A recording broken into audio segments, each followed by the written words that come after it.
Irmãos e irmãs, uma outra compreensão que nós já sinalizamos na nossa primeira meditação é fundamental, e a palavra é essa mesmo, fundamental, tem a ver com fundamento. Não dá para você construir uma casa sem alicerce, não é? Só aqui que é da arquitetura, da engenharia, sabe disso, né? Todo mundo sabe disso. Só em ti construirei a minha casa. Então não dá. Você pode querer construir o que tem de melhor. Sua família, sua profissão, sua saúde, tudo aquilo que a gente fez menção no primeiro momento. Mas se o fundamento não for a sua relação com Deus, não vai dar certo.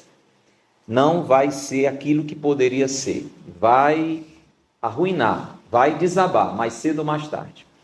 E o porquê disso está naquela revisão que nós fizemos da nossa história como humanidade.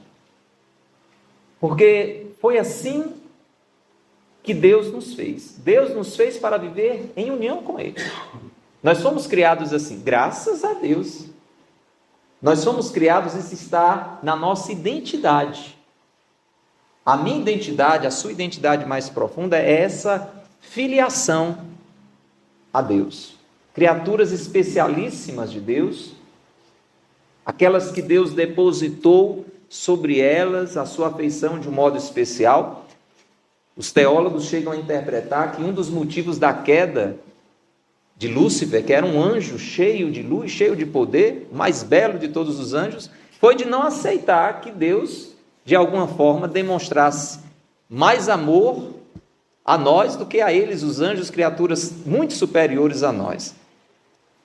Porque, entre outras coisas, Deus revelou para eles que ia se tornar gente, inclusive, ia se encarnar. É um rebaixamento muito grande. Mas nós fomos feitos assim. Deus nos fez a sua imagem e semelhança. Deus nos fez para vivermos unidos a Ele. Então, da mesma forma como a terra seca precisa da água, da mesma forma como uma planta não pode viver sem a água, da mesma forma como nós não podemos viver sem respirar, nós não podemos viver sem Deus. A gente tem que ter essa compreensão. E Jesus, que é Deus feito homem, Jesus que é a própria revelação, tudo aquilo que eu e você precisamos saber da vida, de Deus, de mim, de tudo, de todos, está em Jesus. Por isso ele disse, eu sou o caminho, a verdade e a vida. Então tudo que Jesus viveu, tudo que Jesus falou, é tudo que eu preciso saber, tudo que você precisa saber para ser um homem realizado, uma mulher realizada, e para um dia ir para o céu e para um dia ressuscitar. Está tudo ali. E Jesus diz uma frase no Evangelho segundo São João, você pode anotar para depois procurar, no capítulo 15, é uma das frases que eu julgo de uma importância grandíssima. Tudo que Jesus diz é importante, mas tem algumas assim que são centrais, como essa, eu sou o caminho, a verdade e a vida. João 15, versículo 5. Olha o que Jesus diz. Vou ler para você. É uma passagem muito linda e tem a ver com planta, não é? A gente estava cantando agora há pouco, não é? Jesus diz assim, eu sou a videira. Mais uma vez o mestre usando de pedagogia, exemplos para nos iluminar. Eu sou a videira e vocês são os ramos. Diga assim, eu sou um ramo de Jesus. Quem está unido comigo e eu com ele, esse dá muito fruto. Porque sem mim, vocês não podem fazer nada. Eu botaria em parênteses, que se preste. Diga para o irmão, sem Deus, você pode fazer muita coisa. Sem futuro. Diga. E essa imagem é muito clara. Você sabe o que acontece com o ramo cortado da árvore. Você corta o ramo da árvore e ele seca na hora, é ou não é? É. Ele passa um diazinho verde. Até parece que vai continuar vivendo. Nesses dias eu estava conversando com um amigo meu e ele dizia assim, olha, tá vendo essa plantinha aqui? Tem até um sotaque assim meio carregado. Plantinha aqui, ó, vou cortar ela aqui. Aí ela, esse restinho que fica aqui, ó, parece que não vai dar em nada. Mas daqui depois de seco, corta que é uma navalha.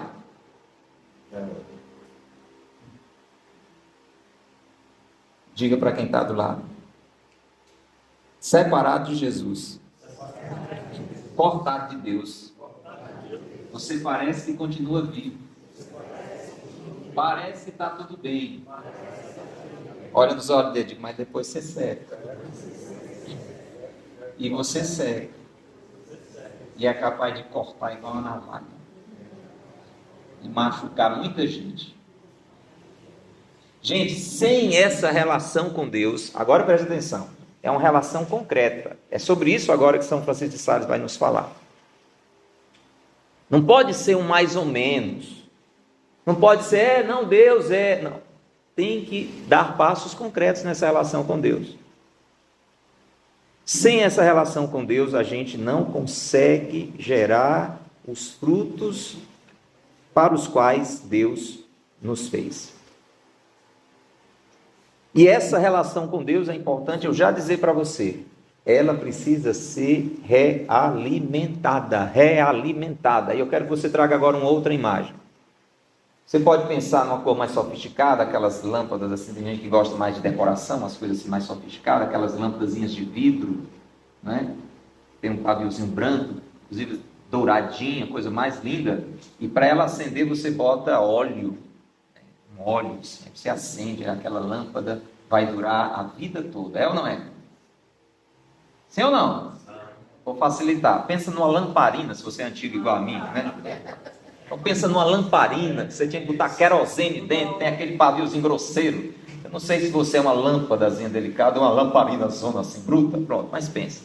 A lamparina você bota o querosene, acende ali, deixa ela ali que ela vai acesa o resto da vida, é ou não é? Não.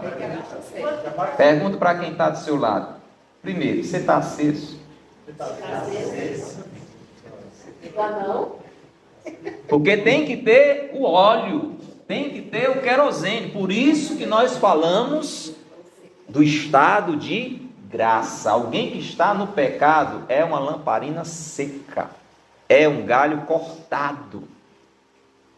Não é que Deus não queira acender, não é que Deus não queira que aquilo floresça, é porque você está desabastecido, você está seco. Porque na sua liberdade você rompeu com Deus. O pecado é isso, é um galho cortado. Paulo, você quer dizer que porque eu estou em estado de pecado, porque eu vacilei, porque eu estou num pecado assim, estou me arrastando nele, você quer dizer que Deus não me ama mais? De jeito nenhum, Deus lhe ama profundamente, inclusive está lhe amando de um jeito até mais intenso, como um pai e uma mãe se dedicam mais para o filho que está doente. Que dá mais trabalho. Porém, aquele filho que está doente tem que se deixar curar pelo pai. Aquele que tem dado mais trabalho tem que começar a criar juízos, fazer o que o pai está dizendo, que a mãe está dizendo. Então, essa decisão é muito importante. E essa decisão, ela tem que ter um depois, que é exatamente estabelecer com Deus uma relação, para estar aberto à graça. Repete, para a gente fazer uma ligação do que a gente falou com esse momento agora. Diga, eu preciso decidir por Deus. E romper com o pecado. E tudo que vem atrás dele. Olha para quem está do lado e diga, ou Deus ou o mundo. Olha para outra pessoa e diga, ou devoto ou mundano. Não dá para ficar no meio. Diga para o irmão, ou o pecado ou a graça. Então, essa decisão. Agora, uma vez que eu me decido, faço uma revisão de vida. Se você nunca fez isso, faz uma revisão geral. Desde que você era criança e que já sabia que botar o dedo naquela tomada era errado. Né? O menininho pequenininho já tem noção. Você diz, aí desde tamanho já sabe que está errado. Sabe que está fazendo que está errado. Faz essa revisão, faz um balanço, marca com o padre, faz uma confissão geral. Pronto. Ali você vai encher a lamparina. Ali Deus pegou você, Pai pegou você e Jesus, a videira, e fez um novo encher. Está ligado de novo. Já vai começar a passar a seiva de novo. Agora diga, porém, contudo, todavia, entretanto, isso tem que ter continuidade. para que a graça de Deus continue sendo derramada sobre mim e acolhida. A graça de Deus estará sempre sendo derramada sobre você, sobre mim, nem que você esteja no pecado mais escabroso do mundo. Inclusive, é até o contrário. Onde abundou o pecado, superabundou a graça. É que Deus manda graça mesmo. Eu disse essa. Quanto mais você está no pecado, aí que Deus manda graça. O problema é que não entra, enquanto você não disser, eu quero. Se Deus não faz isso, a gente nunca sai do pecado e o destino é o inferno, não tem erro não. Deus vai mandar graça, Deus vai mandar graça. Você está no canto totalmente desviado, errado, e Deus mandando graça, Deus mandando graça. Manda pelo Instagram, manda uma pessoa lhe convidar, manda um recado. Você começa a sentir que o negócio não está certo e tal. É Deus mexendo, é Deus dizendo, volta menino, volta menina, volta para casa. E olha, e só vê coisa errada. Deus chamando, mas enquanto você não disser, eu vou, a graça não entra. Então, eu preciso dessa decisão. E uma vez de volta nessa relação com Deus, eu preciso alimentar essa relação com Deus. Eu preciso continuar com os meus canais abertos para a graça de Deus.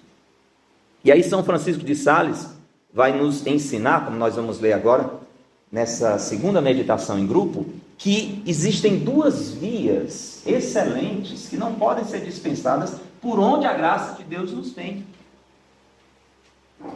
Por onde a graça de Deus nos vem. Você sabe que tem uma coisa, por exemplo, que tem que vir de Deus, porque senão você vai usar todas as tecnologias e tudo, não é? E tem gente aqui que entende bem disso. Mas se não chover, eu já furei todos os poços, eu já fiz adutora, de onde vinha a água já secou, o solo já não tem mais de onde tirar a água. Aí você chega à conclusão de olhar para o céu e dizer, Senhor, agora só o Senhor mesmo. Não é assim não? Como a terra seca anseia pela chuva. E isso, gente, São Francisco de Sales diz, é a oração. Quem aqui quer uma vida cheia da graça de Deus? Levante a mão. Diga, tenho que rezar. Olha para o irmão e diz, você precisa de oração. Diga, nem que você tenha todo o dinheiro do mundo, nem que você vá no supermercado mais completo que existe, jamais você comprará a graça. Você entendeu? Sabe por que você não pode comprar a graça? Porque é de graça. É de graça. Mas Deus derrama essa graça de um modo particular quando eu me abro a ela através da oração. Porque é aquilo que eu falava, a graça está sendo derramada constantemente, mas quando eu rezo, eu abro as portas do meu coração. Porque, como nós vamos aprender, ou reaprender, daqui a pouquinho, um passo fundamental para a oração se chama humildade. Então, quando eu rezo, eu estou humildemente dizendo, sem ti, eu não posso fazer nada de bom. Eu preciso. A oração é um ato de humildade e de reconhecimento de quem é Deus e de quem é a criatura. Então aí eu me abro. Veja que é isso que Deus vê em Nossa Senhora. Nossa Senhora diz assim, Ele olhou para a santidade da sua serva. É assim que está na Bíblia? Ele olhou para a humildade da sua serva. Então eu e você precisamos ter essa consciência. Diga, eu preciso rezar. E só quem pode rezar é você. Ninguém pode rezar por você. Pode pedir por você, mas não pode rezar no seu lugar. É importante compreender isso. E aí ele destaca dois aspectos. A oração, de um modo geral, mas um outro elemento por onde a graça de Deus nos vem, de modo muito particular, que são os sacramentos. E aqui a gente vai destacar aquele que me abre a graça, onde eu recebo o Espírito Santo, que é o batismo. Eu preciso ser batizado. É ali onde eu recebo a graça por excelência, que é o próprio Deus, o Espírito Santo. E aí, é claro, na crisma isso é renovado, reforçado. Isso é importante, isso. Por isso que é importante casar. Porque eu posso amar profundamente o meu esposo, a minha esposa e vice-versa, mas o que abre espaço para que a graça de Deus penetre é o sacramento do matrimônio. E a maior loucura de alguém seria dizer assim: eu não vou casar porque estraga. Pelo amor de Deus. É ali onde a graça chega. Você vai dizer: Deus, não entre aqui não, assim, do jeito que o senhor quer entrar, porque o senhor vai atrapalhar a pessoa. Não, insensatez isso aí. E assim cada sacramento. Eu preciso da confissão, porque é a confissão que me coloca em estado de graça. Está percebendo? Como a oração e os sacramentos são importantes. Eu preciso comungar, porque quando eu comungo eu recebo Deus. Você sabe, a comunhão, a hóstia consagrada é Jesus. Eu sou o pão da vida. Fiquei tão feliz, tem um pregador nosso, nós conhecemos muito querido, o Hamilton. Ele se converteu porque ele estava lá na sua adolescência rebelde, um retiro de carnaval, e quando o padre disse: felizes os convidados para esta ceia, e aí o padre, sabiamente ungido pelo Espírito Santo naquela hora, disse: eu sei que nem todos vocês vão poder receber este pão que faz feliz, porque algum de vocês aqui ainda não fizeram a primeira comunhão. Ele estava lá, né? Ou estão em alguma situação de pecado. Ele encasquetou com aquela arrumação: o pão que faz feliz. Eu quero receber. E foi daí que veio a conversão dele. Ele conta o testemunho maravilhoso. Depois vocês procurem saber detalhes. Até que ele se preparou, fez a primeira comunhão, depois de grande, né? E recebeu. E ontem eu recebi uma ligação de uma pessoa que teve uma experiência recente com Deus, e com muita alegria, né? Me disse assim: Padre, finalmente deu certo. Fui na casa paroquial, me confessei. Eu vou poder receber aquele pãozinho que faz feliz. Olha que maravilha. Eu preciso. Não dá para você dizer, não dá para ficar sem comungar. Diga para quem está do lado: no mínimo, é falta de humildade. Pão da vida eterna. Então, nesse trecho que nós vamos ler, São Francisco de Sales vai falar exatamente sobre isso, sobre essa necessidade da oração. Vamos ouvir São Francisco de Sales? Está na segunda parte do livro, a gente já meditou um pouco, um trecho da primeira. É o primeiro capítulo da segunda parte. O livro tem 5 partes. E o título é A Necessidade da Oração. Escute. A oração, fazendo o nosso espírito penetrar na plena luz da divindade e expondo a nossa vontade abertamente aos ardores do amor divino, é o meio mais eficaz de dissipar as trevas de erro e da ignorância, que obscurecem a nossa mente, e de purificar o nosso coração de todos os seus afetos desordenados.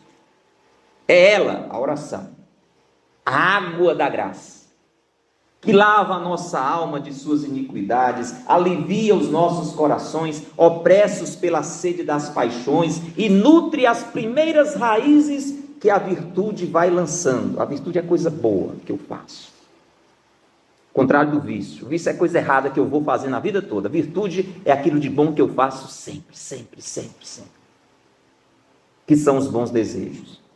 Mas o que muito em particular te aconselho é a oração de espírito e de coração. Porque você pode dizer assim: não, eu rezo. Tem um livro que eu leio de ponta a ponta, só tá lá tagarelando. Não, aquela oração mesmo de coração.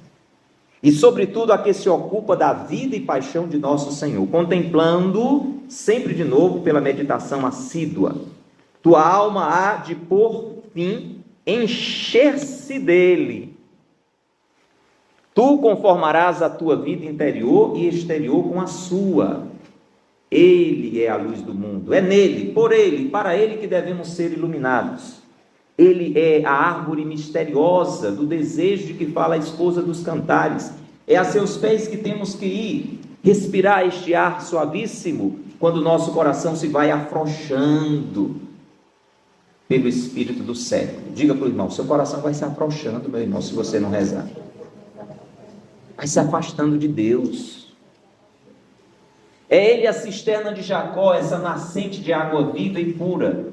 A ela cumpre chegarmos muitas vezes para lavar nossa alma de suas manchas.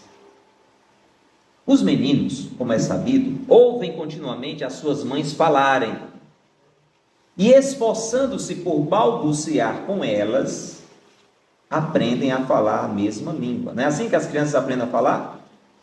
Edilmar vai ouvindo a mãe falar: mamãe, papai, água, meu filho, diga água, quero água, água, água, água. Aí já ele está dizendo: água, mamãe, quero água. Escute.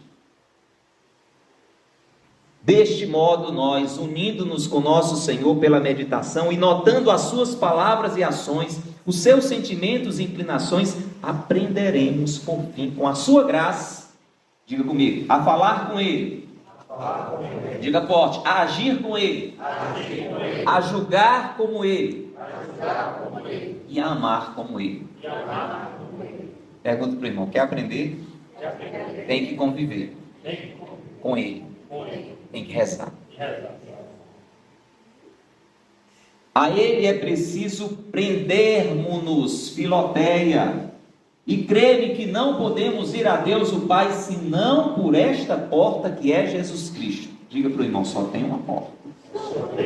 Quer ir para Deus? Quer ir para o Pai? Só tem uma porta: Jesus Cristo. Como Ele mesmo nos disse. Olha que lindo esse exemplo. O vidro de um espelho não pode deter a nossa vista. Você sabe que o espelho é um vidro que tem um negócio colado nele, né? Que torna ele capaz de refletir. O vidro de um espelho não pode deter a nossa vista, se não for aplicado a um corpo sólido, como o chumbo e o estanho, de modo análogo. Jamais nos seria possível contemplar a divindade nesta vida mortal, se não se unisse a nossa humanidade em Jesus Cristo, cuja vida, paixão e morte constituem para as meditações o objeto mais proporcionado a nossas luzes, mais agradável ao nosso coração e mais útil a melhoramento de nossos costumes. O Divino Salvador chamou-se a si mesmo o pão descido do céu por muitas razões, entre as quais podemos aduzir a seguinte: assim como se come o pão com toda sorte de alimento, pão a gente come com tudo, né? Com ovo, com queijo, com carne, não é não? Um alimento que funciona com um bocado de coisa, não é não? Com manteiga, sem manteiga. Vamos lá. Por aí vai, só que gosta de comer muito, tem uma lista completa. Assim como o pão se come com toda sorte de alimento, assim devemos tomar o Espírito de Jesus Cristo na meditação, e Ele, nutrindo-nos, influirá em todas as nossas ações. Diga, na família, no trabalho, na diversão, em tudo, em tudo. Por isso, muitos autores repartiram em diversos pontos de meditação o que sabemos de sua vida e paixão. Entre esses autores, aconselho-te especialmente São Boaventura, Belitani, Bruno, Capiglia, Granada e Lapuente. E aqui eu vou fazendo um resumo desse trecho, alguns pontos que São Francisco de Sales vai destacando. Vocês que vão adquirir o livro em breve, se Deus quiser, né, vão poder ler tudo na íntegra, não só esse capítulo inteiro, mas o livro todo, se Deus quiser. Vou continuar incentivando isso, tá bom? Ele vai dando algumas dicas sobre oração. Primeira coisa, ele diz assim: emprega neste exercício 1 hora por dia. Pergunta para o irmão assim: quanto tempo você reza por dia? Diga, o homem está indicando pelo menos 1 hora. Já deu para entender, né? Já vai fazendo essa reflexão. Alguém pode dizer assim: pá, mas peraí, só entender assim. Quer dizer que no meio das coisas tudo que eu faço, você quer que eu tire 1 hora para rezar? Pois é, mas se você observa, quando alguém de repente se toca, ou que está muito fora do padrão, ou que está caminhando para a morte, porque precisa de atividade física, acorda de madrugada, todo dia, para sair correndo, para rodar numa bicicleta, para ficar numa academia. É ou não é verdade? Aparece aquela hora, ou aquelas horas, e por aí vai, tantos outros exemplos, né? Diga para o irmão, é questão de decisão. Então, com isso ele vai distinguir o seguinte: um tempo para rezar. Um tempo para rezar. Você tem que ter um tempo para rezar. Aí ele dá algumas dicas importantes. Reze quando você está acordado. Ele vai dizer que, olha, de preferência entre o jantar ou de manhã, se for possível, antes que perca as boas disposições. Ele diz, não, eu rezo. Quando termina o dia todinho, que eu não tenho mais nada para fazer, oi, chega em casa. Você não reza, você dorme. Então tem que ser num horário que você tenha condição de rezar. Tem que dar prioridade, tem que dar qualidade à oração, até porque senão não vai ter nem tempo para rezar. Por isso que ele dá essas orientações, né? Depois ele vai dizendo assim, né, que o lugar para rezar. Você pode rezar em qualquer lugar, mas de preferência, ele diz, num lugar que você tenha tranquilidade. Ele diz, se puder ser numa igreja, ótimo, né? A igreja é um lugar que favorece. Mas não pode ser no meio assim de uma batucada, né? Pergunte para o irmão, você reza? Aonde você reza? Então é importante. E aí depois, São Francisco de Sales vai nos falando de métodos de oração. E aqui dentro dessa síntese que nós estamos fazendo, é claro, preste atenção, em um retiro breve como esse, diga, é só um começo, mas tem que começar. Então, alguns elementos ele destaca como essenciais, vocês já estão exercitando isso nas meditações individual. A primeira coisa é recolher-se. Você tem que se recolher. Sair da agitação, se recolher. Procurar uma maneira de fazer isso. Reservar um tempo para isso. E vou começar, aí eu me coloco na presença de Deus.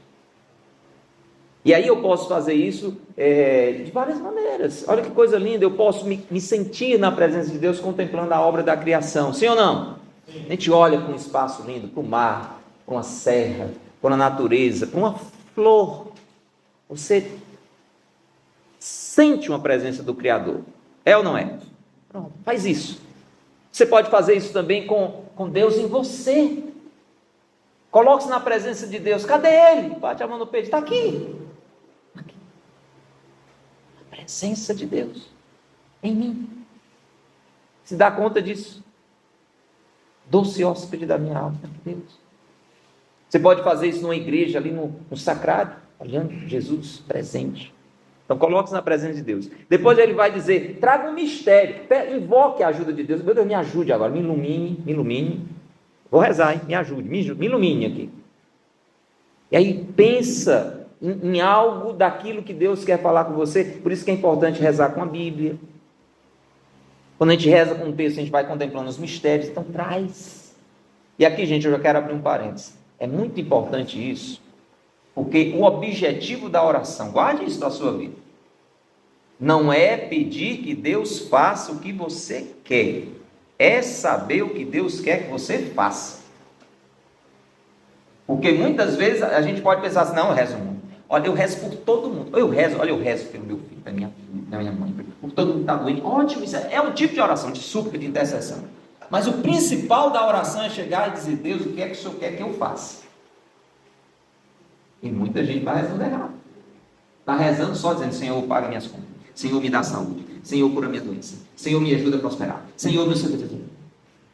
E não sobra espaço para dizer, seja feita a vossa vontade. Pergunte para o irmão, como é que você tem rezado? Pedindo ou oferecendo? Então por isso que ele diz, o centro da oração tem que ser olhar para Jesus e ir se comparando, está entendendo? Eu preciso melhorar nisso, eu preciso ir saindo daquela situação de distância, de pecado, para ir crescendo na relação com Deus. Amém? E aqui, irmãos, para que a gente vá para a nossa segunda meditação individual, depois de explicar um pouco, de um modo muito resumido esse método, inclusive tem uma coisa importante. Saia sempre da oração com um propósito. Com um propósito. Aquele momento com Deus, por isso que eu falei agora há pouco. Se a minha oração só se resume em pedir coisas a Deus, a coisa está errada. Veja no formato que Jesus nos deu, por isso São Francisco de Sales fala que o Pai Nosso é uma oração tão importante. Reza devagar assim, prestando atenção. Vamos ver lá. Quando é que você pede uma coisa já para você? Assim, olha, vamos lá com essa. Pai Nosso, que estais no céu, santificado seja vosso nome. Venha a nós o vosso reino. Seja feita a vossa vontade. Está vendo? Esse foi o formato que Jesus deu. É assim que reza. Aí você pede alguma coisa, o pão nosso de cada dia, que não é só material, é espiritual. Então é muito importante isso. E aí, diante daquela oração, você vai assumir propósitos de vida. Por exemplo, você fez uma oração e você leu a Bíblia, ou você estava com textos. No momento de oração, você estava na missa e ali veio uma homilia, alguma coisa que falou de perdão. Saia daquela sua oração com o propósito de perdoar. Você lembrou que está intrigado de alguém, pronto, então já sai da oração. Vou varrer as pazes, vou pedir desculpa, vou na casa dele, vou na casa dela. O propósito é muito importante, né? Depois ele dá algumas dicas assim. Comece o dia, olha, isso aqui é muito importante que eu vou falar, preste atenção. Comece e termine o seu dia rezando, gente. Abriu o olho, reza. Aonde? Na rede, na cama, reza. Primeira coisa, o que é reza? Lembra de Deus. Lembra de Deus. Acordou, abriu o olho, lembra de Deus. Foi mais um dia, Deus te deu mais uma chance. Zerou ali o cronômetro de novo. Vai lá, Marquinhos, está começando. Abre o olho, lembra. Quer que eu rezo nessa hora? Eu digo, Senhor, obrigado pela noite que eu dormi. Obrigado, Senhor, está me dando mais um dia. E me ajuda a criar juízo. Eu quero viver esse dia do jeito certo. Importante, tem até separei aqui. Você pode dizer assim, pai, eu tenho tanta dificuldade dessas palavras bonitas, essas coisas assim. Pronto. A nossa comunidade, ela tem uma oraçãozinha que a gente reza no início do dia. Olha como é bonito, tem um resumo aqui. Depois você vai fazendo espontâneo. Foi uma moça que escreveu isso aqui. Moça boa, inteligente, está no céu. Ó. Meu Deus, eu vos ofereço por meio do Imaculado Coração de Maria todas as minhas ações de hoje. Vai saber, né? Nas intenções e para a glória do Sagrado Coração de Jesus. Quero santificar as batidas do meu coração. Pensa no negócio, bom, cada batida, santo. Quero santificar as batidas do meu coração, meus pensamentos e obras mais simples. Até quando eu pegar no copo d'água. Tudo que eu fizer, que seja santo, que seja bom. Unindo-os a seus méritos infinitos e reparar minhas faltas, lançando-as na fornalha de seu amor misericordioso. Oh, meu Deus, peço-vos para mim e para os que me são caros. Aí você está botando aí sua família, amigo, todo mundo, né? A graça de cumprir com perfeição a vossa santa vontade, de aceitar por vosso amor as alegrias e os sofrimentos desta vida passageira, para que estejamos um dia reunidos no céu por toda a eternidade. Assim seja. Santa Teresinha do Menino Jesus, 24 anos foi para o céu, direto, sem conexão. Rezava isso todo dia. Começa assim o dia. Passa o dia em oração, o dia online com Deus. Passa o dia online com Deus. Deus presente. Está dirigindo, Deus está presente. Está mexendo nas panelas, está presente. Está atendendo os clientes, está presente. Está em tudo, no seu trabalho, em casa, tudo. Deus, aquela conexão com Deus. O problema é que a gente só conecta com Deus, só entra em conexão com Deus, às vezes, quando vai para a missa, quando você... Mas não tem aquela percepção de Deus. Então, e vai assim. Aí ele dá até algumas dicas. Gente, o livro é fantástico. O livro é fantástico. Ele dá algumas dicas. Faz isso com jaculatória. Meu Senhor e meu Deus. Bom, diz uma frasezinha assim. Senhor, tem piedade de mim. Ô Jesus, misericórdia, né? Tem uma pessoa que eu conheço lá no grupo de oração Fortaleza, eu acho tão lindo, né? A jaculatória dela é: Jesus, eu te amo. Ela leva uma topada de Jesus, eu te amo.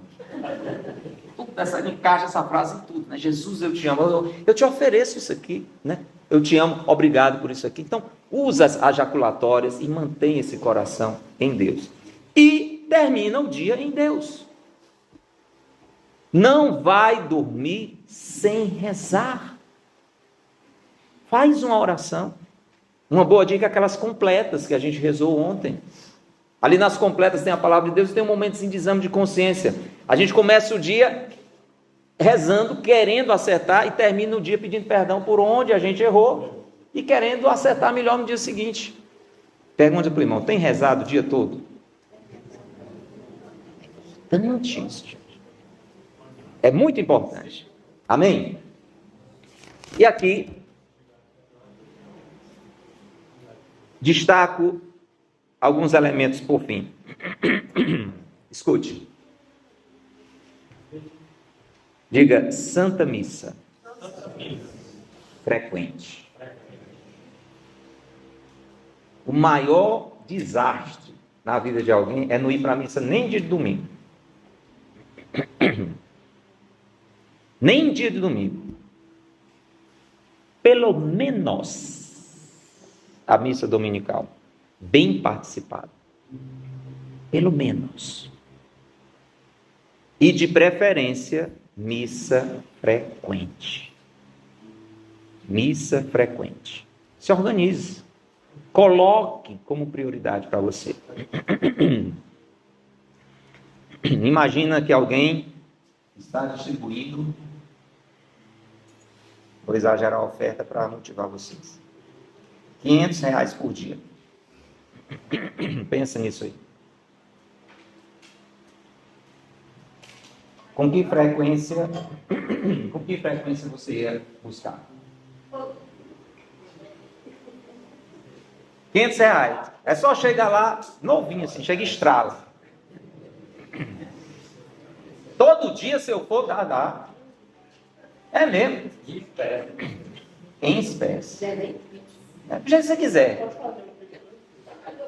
Eu acho difícil alguém dizer, estou sem tempo. Estou com preguiça, né? Eucaristia é Deus que você recebe. Então pensa nisso. Agora diga comigo, para missa frequente, confissão frequente. E aí, com que frequência você tem se confessado? Quer ir para a missa frequente com confissão distante, é uma desgraça. Você comunga a própria condenação. Confessar com frequência. Então a dica é essa, depois do retiro. Faz uma confissão geral. Daquela de 2 dias que eu disse, né? Brincadeira, né?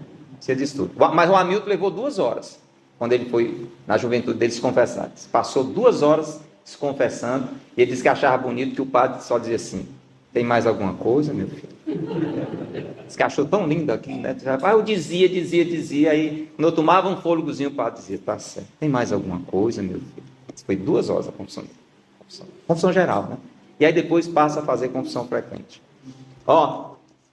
Inclui a palavra de Deus na sua oração. Tem muitas orações lindas, tem livros de oração, mas não deixa de rezar com a palavra de Deus. São dicas, são flashes que a gente está dando, depois você vai aprofundando isso, né? Outra coisa forte, uma das coisas fortes que eu achei que São Francisco de Sales disse, olha, isso é muito importante. Ele diz assim, presta atenção, abre bem o olho aí, você está continuando. Olha, ele diz assim, as orações que mais agradam a Deus são aquelas que nós fazemos em grupo. Achei fantástico, é um santo, toda a igreja está dizendo isso. Quando você está rezando sozinho, isso agrada muito a Deus, com certeza. Mas ele diz que as orações que você faz com outras pessoas, um grupo de oração, a missa, um texto que você reza em família, ele diz que essas orações agradam muito porque elas são vividas em comunhão, e isso alegra muito o coração de Deus. Então, passe a fazer parte de grupos. Terminou aqui, você já é de algum grupo de igreja, se aproxime. Algum grupo, ou grupo de oração, ou Legião de Maria, ou Apostolado de Oração, ou movimento, se engaje para rezar com outras pessoas. Isso é muito, muito importante. É diabólico aquele negócio de dizer assim, não, eu rezo em casa. Não, eu rezo. Eu tenho minhas rezas. Eu acredito em Deus. Minha casa. Não é de Deus, não. Digo para o irmão, isso não é de Deus, não. Deus é comunhão. Importante. Muito sério isso aí. E aí eu quero que você feche um pouco seus olhos agora, se preparar para a meditação.